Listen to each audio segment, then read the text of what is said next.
21वीं सदी के आधुनिक युग से हो, भारत की आधी जनसंख्या से हो, मैं सम्मान की मिसाल हूं। हर क्षेत्र में नाम है मेरा, हर एक चुनौती को ललकार के मात दे सकती हूं मैं।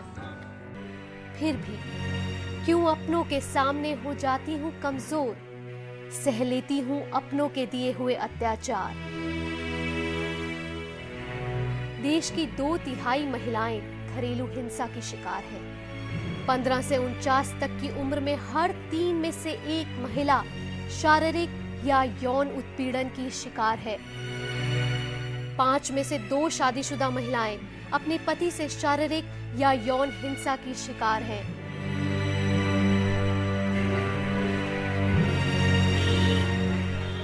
क्यों हो रहा है मुझ पर अत्याचार? क्या है मेरा गुनाह? इसलिए कि मैं एक महिला हूं? कब होगा इस हिंसा का अंत?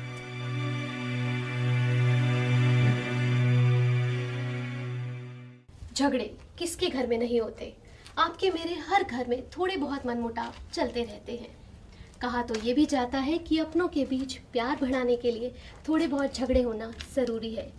लेकिन जब यही मामूली बहस हर रोज के झगड़ों और गाली गलौच में बदल जाए, और जब यही गाली गलौच मारपीट में तब्दील हो जाए, जहां आपका आत्मविश्वास टूटने लगे और आत्मसम्मान खोने लगे, और ये सिलसिला कभी कभार का ना होकर हर रोज का बन जाए, तो समझ जाइए कि आप घरेलू हिंसा की शिकार हैं। क्या करेंगी तब आप? चुप रहकर घुट घुट के जीती रहेंगी, पीती रहेंगी अपने आंसुओं को, सहती रहेंगी उन जख्मों और जुल्मों को, या आवाज उठाएंगी क्योंकि लब आज भी आजाद है तेरे।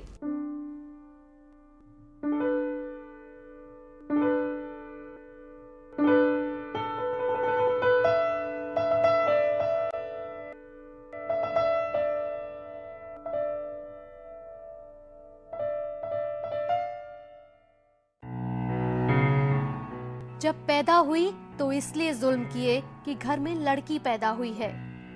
बड़ी होने लगी ही थी कि उसे शादी के बंधन में बांध दिया।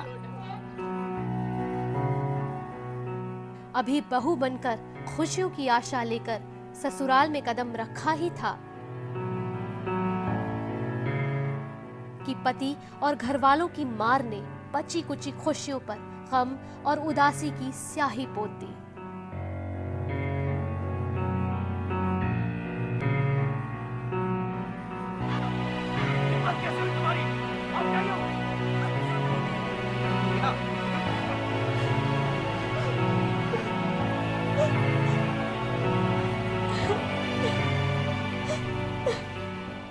आखिर क्या वजह है कि 21वीं सदी में जहां समाज इतना विकास कर रहा है, वहां आज भी सदियों से जुल्म दे रही घरेलू हिंसा कम होने की बजाय बढ़ ही रही है।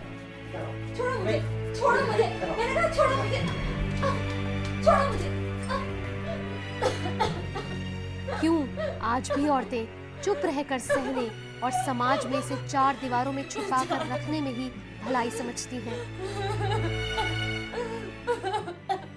जिस दिन आप ये समझ जाती हैं कि आपके साथ हिंसा हुई है, पहला कदम आपका हो गया, क्योंकि हिंसा को आइडेंटिफाई करना, रिकग्नाइज करना भी एक बहुत बड़ा इशू है।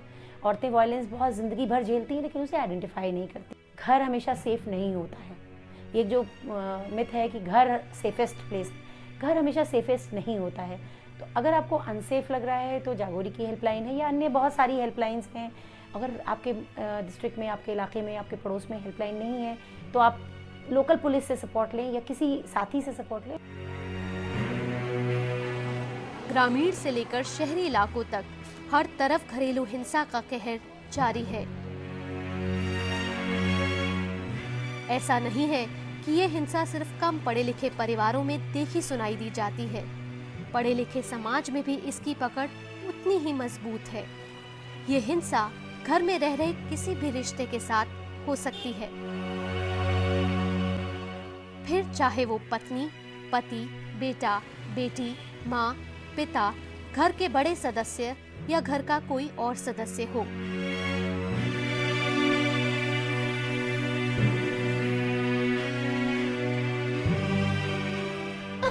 ये पुरुष के प्रति महिला का हो या महिला का पुरुष की ओर, कोई भी कष्ट सहने वाला और कष्ट देने वाला हो सकता है।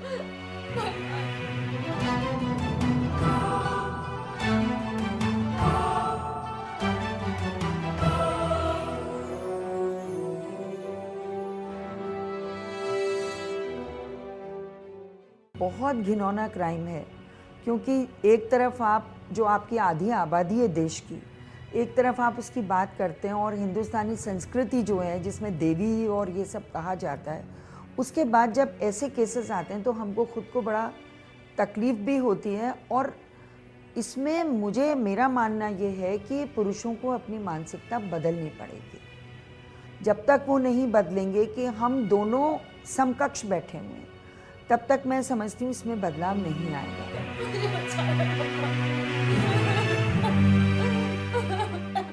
इस हिंसा का रूप शारीरिक, मानसिक, यौन संबंधी या आर्थिक दुर्व्यवहार हो सकता है। शारीरिक तौर पर कमजोर होने की वजह से घरेलू हिंसा की शिकार ज्यादातर महिलाएं होती हैं।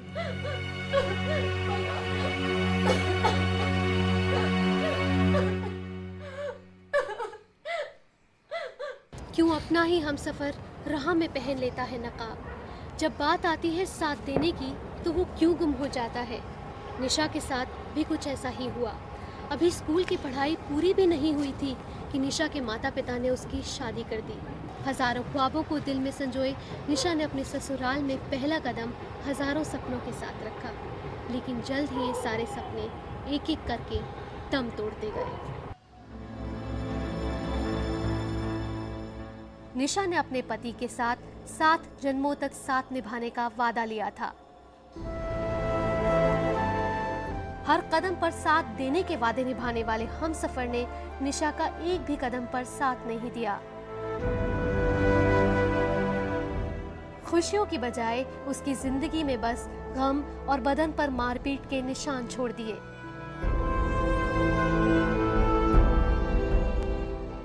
शादी के 12 साल निशा ने पति और ससुराल की मार बर्दाश्त करके गुजारे हैं। इस बीच निशा ने 3 बच्चों को जन्म दिया।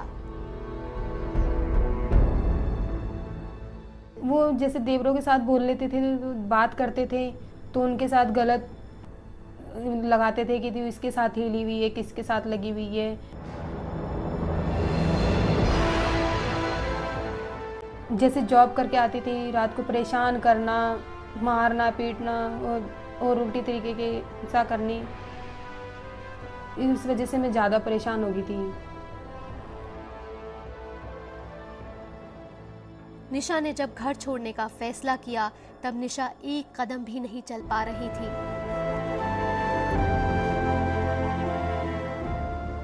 और 2 साल की बच्ची उसकी गोद में चिल्ला चिल्ला कर रो रही थी। अब निशा 6 सालों से अपने पति से अलग है और अपनी एक बेटी स्नेहा के साथ दिल्ली में रहती है। अपने 2 बच्चों की कस्टडी के लिए निशा कोर्ट के चक्कर काट रही है। जितना मुझसे होगा मैं उतना करूँगी, जितना भी होगा उतना। मैंने सोचा है कि अच्छी इसको, मुझे तो आज तक मिली नहीं है पर मैं इसको देना चाहती।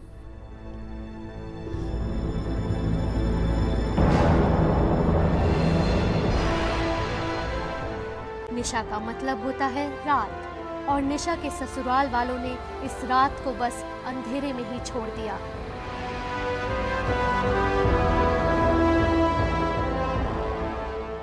लेकिन निशा ने हिम्मत दिखाकर इस रात के अंधेरे को रोशनी में बदल दिया।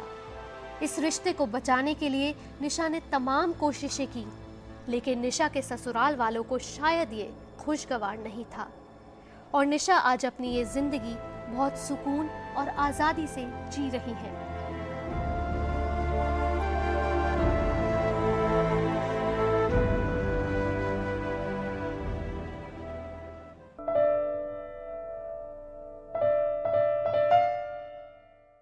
एक डॉक्टर को भगवान का दर्जा दिया जाता है, लेकिन यहाँ जान बचाने वाले डॉक्टर ने ही यमराज का रूप धारण कर लिया था, सिर्फ इसलिए क्योंकि उसकी पत्नी के पेट में जुड़वा बच्चियां थीं और वो बेटा चाहता था।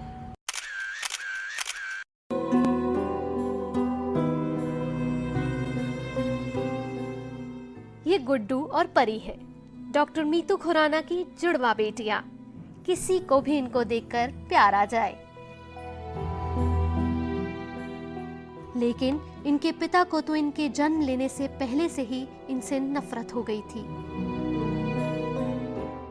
क्योंकि ये लड़कियां थीं और उन्होंने मीतू से इनको ना पैदा करने की तमाम घिनौनी कोशिशें की। लेकिन इस माँ ने हार नहीं मानी और घर छोड़कर इन बच्चों को जन्म दिया। मेरी शादी हुई 2004 में, तो पहले तो डाउरी हैरेसमेंट था काफ़ी। उसके बाद जनवरी में मैंने 2005 में कंसीव करा। तो जब पता लगा कि मेरे पेट में जुड़वा बच्चे पल रहे हैं, तो मेरे इन लॉज ने प्रेशराइज करना शुरू करा कि सेक्स डिटर्मिनेशन टेस्ट करवाओ।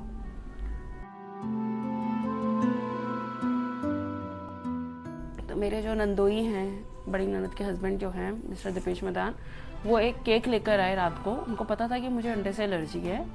केक लेकर आए कि मीतू ये बिना अंडे के केक हैं। और उन दिनों में मुझे खाने पीने को वैसे ही बहुत कम दिया जा रहा था, एक प्रेशर टेक्टिक की तरह कि मैं सेक्स डिटर्मिनेशन टेस्ट करवा लूँ। तो जो दिया गया वो मैंने खाया और खाने के थोड़ी देर बाद मेरे को मतलब पेट में दर्द और एलर्जी के सिम्टम्स आ गए। रात को तो मैंने जो दवाइयाँ घर में पड़ी हुई थी वो पी खाई, पर ठीक नहीं हुआ। सुबह मेरे हस्बैंड मेरे को जयपुर गोल्डन हॉस्पिटल ले गए।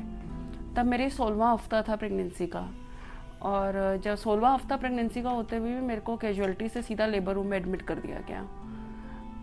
लेबर रूम में गायनेकोलॉजिस्ट ने सारा कर लिया, इलाज कर दिया, मैं ठीक हो गई। उसके बाद किसी ने उनको बताया है कि मेरे को प्रेगनेंसी से 4 साल पहले किडनी में इन्फेक्शन रहा है, जिसका इस प्रेगनेंसी से कुछ लेना देना नहीं है। और उस इन्फेक्शन को लेके मेरे जो गायनेकोलॉजिस्ट थी वहाँ पे, उन्होंने मेरा किडनी का अल्ट्रासाउंड स्कैन मांगा। जब मैं अल्ट्रासाउंड स्कैन के लिए गई तो मेरी नॉलेज के बिना बेसिकली डॉक्टर ने बच्चों का अल्ट्रासाउंड स्कैन भी कर दिया।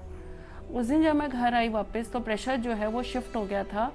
अब सेक्स डिटर्मिनेशन टेस्ट नहीं मांग रहे थे, अब कह रहे थे कि अबॉर्शन चाहिए।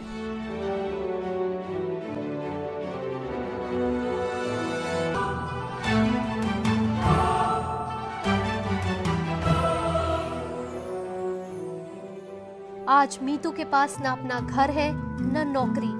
उनकी ये लड़ाई अब तक जारी है। मीतू पहली महिला है जिन्होंने पीसी-पीएनडीटी एक्ट में अपनी शिकायत दर्ज कराई है। पीसी-पीएनडीटी अधिनियम देश में सेक्स डिटर्मिनेशन टेस्ट पर प्रतिबंध लगाता है। मीतू आज समाज के सामने एक जीता जागता उदाहरण है। आज वो इस लड़ाई को अकेले लड़ रही हैं, साथ ही भ्रूण हत्या जैसे अपराध के बारे में समाज को जागरूक भी कर रही हैं।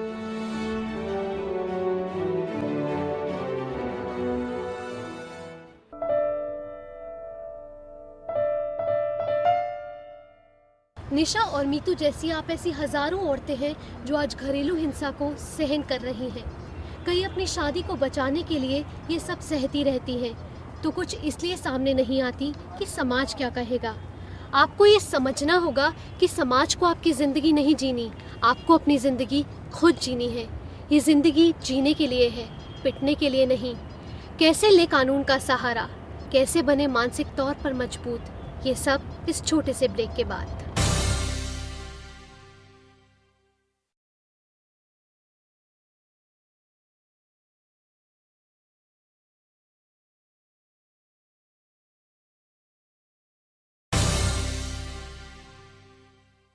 आंध्र प्रदेश घरेलू हिंसा के अपराध सबसे ज़्यादा इसी राज्य में होते हैं और इसको रोकने के लिए वहाँ की सरकार ने एक उपाय भी निकाला है। पति, पत्नी और 10,000। शराबी पति को पीटेंगी तो पत्नी 1,000 रुपये के इनाम की हकदार होंगी, और बेहतर तरीके से पीटेंगी तो इनाम बढ़कर 10,000 रुपये भी हो सकता है। आपको क्या लगता है, ये सही है? क्या ये घरेलू हिंसा का मजाक नहीं है? क्या पुलिस या कानून की मदद लेने की बजाय अपने ही हाथ में कानून लेना ठीक है? कौन से ऐसे कानून हैं जिनका आप सहारा ले सकती हैं?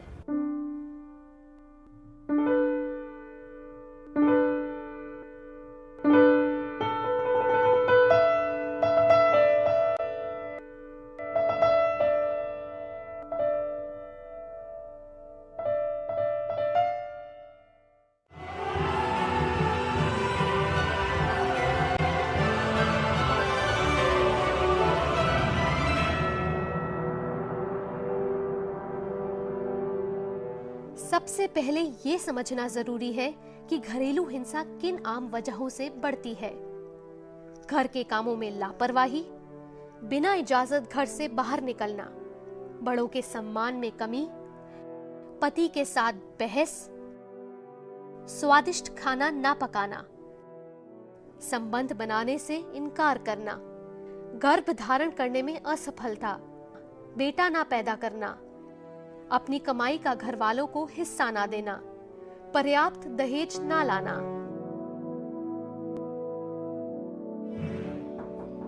हाँ, एक मिनट। हाँ,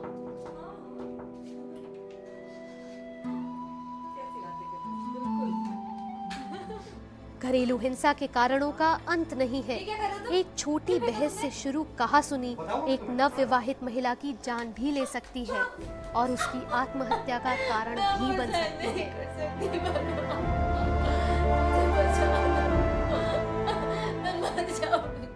रोजगार में हम महिलाओं को जब आगे लाएंगे, अगर वो इकोनॉमिकली एम्पावर हो जाती है, जैसे हमने स्टेप हमारे है जो स्कीम, उसके तहत तो उनको ट्रेनिंग देते हैं।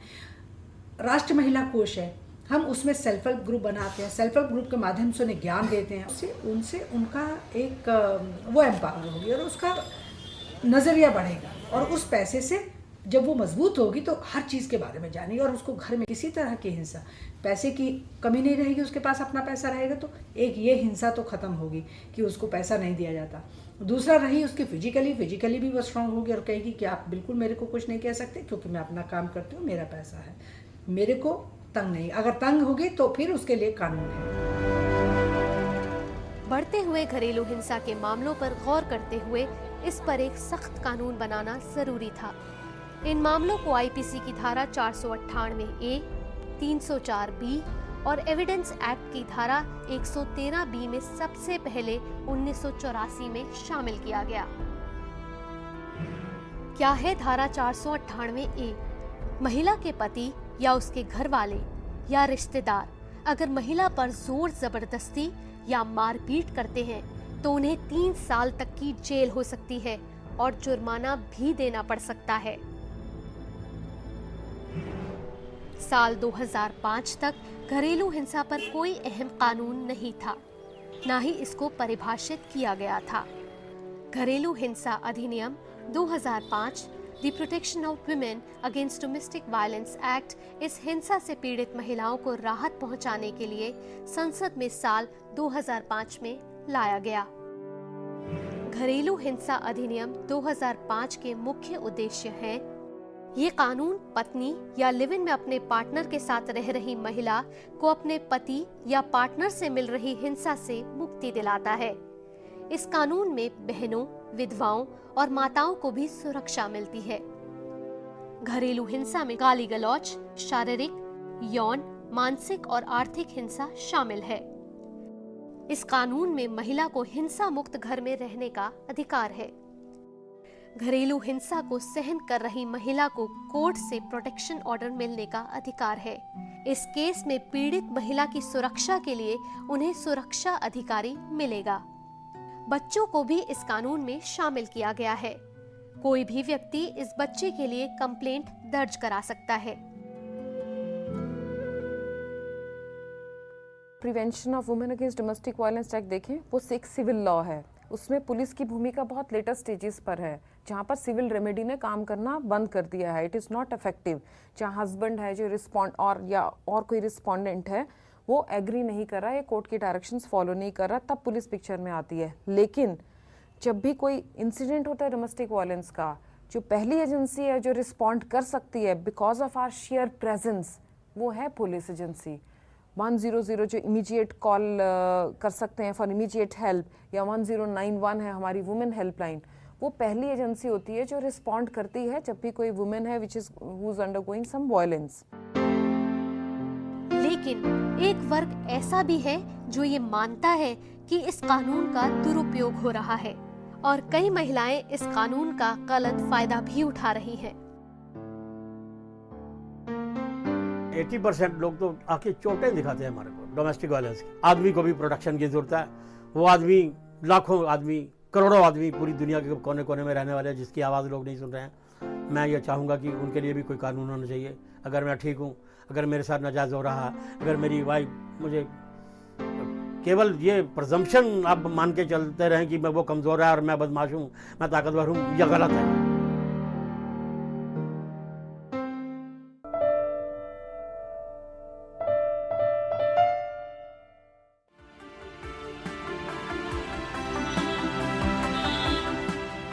इसमें कोई शक की बात नहीं कि महिलाएं ही सबसे ज्यादा हिंसा को बर्दाश्त करती हैं।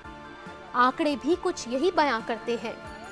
National crime records bureau (NCRB) के आंकड़ों के मुताबिक साल 2009 में महिलाओं के खिलाफ अपराध के 2,03,804 केस दर्ज किए गए और इनमें से 89,546 केस घरेलू हिंसा के थे।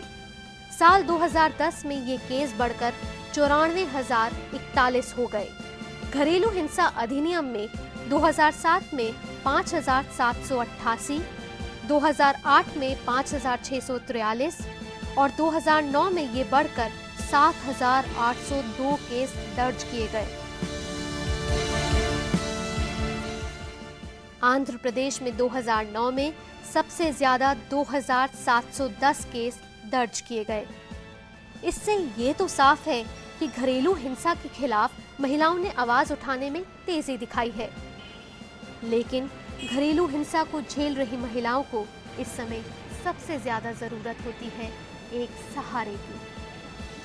So a lot of advocacy, awareness and campaigns against domestic violence, especially a violence of a kind which is also neglect and ignorance, not only active committed violence.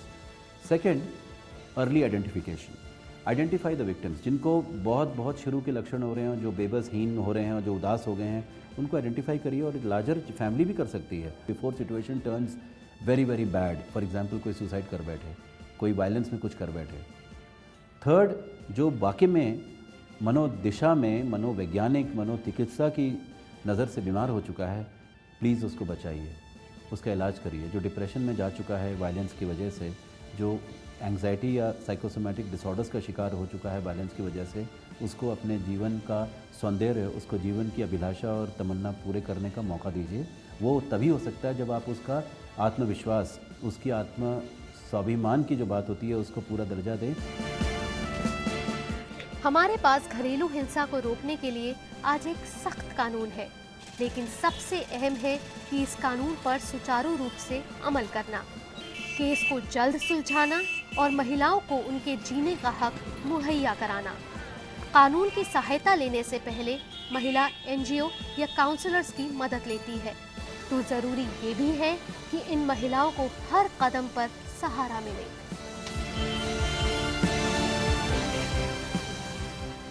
अगर आप भी घरेलू हिंसा से पीड़ित हैं, तो सहते रहते हुए आप इस नर्क से बाहर नहीं निकल सकती। आज मेरी ये समाज से अपील है कि कसम खाइए कि ना ही किसी के साथ जुल्म करेंगे और ना ही किसी के साथ जुल्म करते देखेंगे। और आप सब महिलाएं, अगर आप इसके खिलाफ आवाज़ नहीं उठाएंगी तो जुल्म कम नहीं हो जाएंगे, ये और बढ़ते जाएंगे। अन्याय और अत्याचार की जंजीरों को तोड़िए, आवाज़ उठाइए, क्योंकि बिना आवाज़ उठाए किसी को आपके दर्द का एहसास नहीं होगा।